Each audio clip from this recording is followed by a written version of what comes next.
कभी सोचा है कि हजारों साल पुराने स्कंद महापुराण में भगवान शिव की कृपा पाने का आखिर क्या रहस्य बताया गया है? तो चलिए आज इसी प्राचीन ज्ञान के सागर में एक डुबकी लगाते हैं और शिव भक्ति के उस रास्ते को समझते हैं जो हमें सीधा उन तक ले जा सकता है। तो सवाल वही है, भगवान शिव की कृपा आखिर कैसे हासिल की जाए? देखिए, स्कंद महापुराण सिर्फ इसका जवाब नहीं देता, बल्कि वो तो एक पूरा आध्यात्मिक रोड मैप हमारे सामने रखता है। तो चलिए इस यात्रा के पहले पड़ाव की तरफ बढ़ते हैं। भक्ति का जो पहला रास्ता है वो शुरू होता है हमारे कर्मों से, सेवा और समर्पण से। ये वो काम हैं जो सिर्फ हमारे हाथों से नहीं बल्कि हमारे दिल से भी किए जाते हैं। जरा सोचिए, ये काम कितने सरल हैं।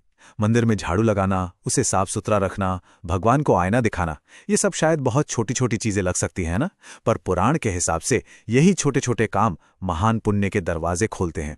ये दिखाता है कि भगवान की नजर में कोई भी कोशिश छोटी नहीं होती।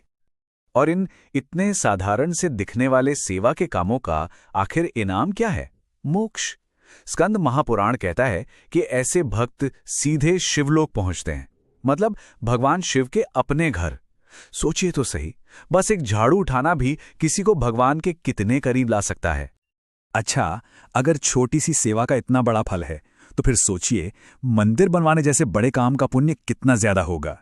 ये सिर्फ एक बिल्डिंग खड़ी करना नहीं है, ये तो आने वाली ना जाने कितनी पीढ़ियों के लिए भक्ति और विश्वास का एक जीता जागता सेंटर बनाना है। सेवा के साथ साथ कुछ चीजें शिव को खास तौर पर पसंद है, जैसे कनेर का फूल या आंख और धतूरे जैसे जंगली फल।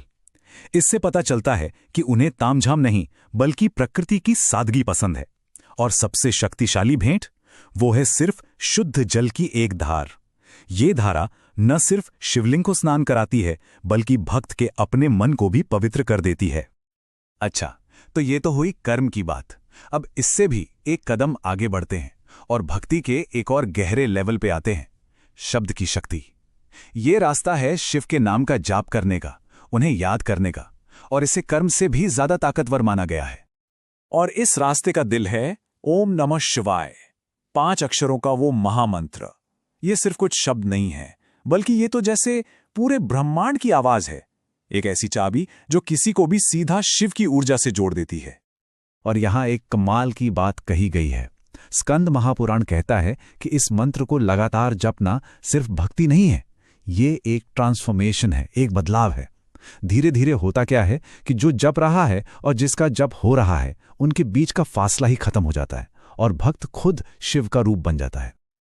और अगर कोई पूरा मंत्र नहीं भी जप पाए तो भी सिर्फ शिव नाम में ही इतनी शक्ति है।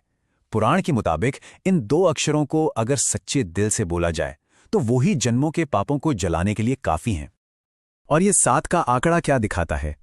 पुराण कहता है कि दिन में 3 बार, सुबह, दोपहर और शाम, शिव के दर्शन करने से 7 जन्मों के पाप कट जाते हैं। ये बात भक्ति में रोजाना बने रहने की अनुशासन की अहमियत को दिखाती है। तो हमने कर्म की बात की, फिर शब्द की। अब आते हैं भक्ति के तीसरे और शायद सबसे गहरे रास्ते पर, समझ और ज्ञान का रास्ता। यह हमें सिखाता है कि शिव को असल में देखना कैसे है। यहां स्कंद महापुराण एक बहुत ही पावरफुल मैसेज देता है। समाज किसी को किसी भी जाति या वर्ण में बांटे, शिव की भक्ति में सब बराबर हैं। उनकी नजर में कोई ऊंच नीच, कोई भेदभाव है ही नहीं। सोचिए, उस जमाने में ये कहना कितनी बड़ी, कितनी क्रांतिकारी बात रही होगी। और सच पूछिए तो आज भी उतनी ही जरूरी है। तो फिर असल में क्या चीज मायने रखती है?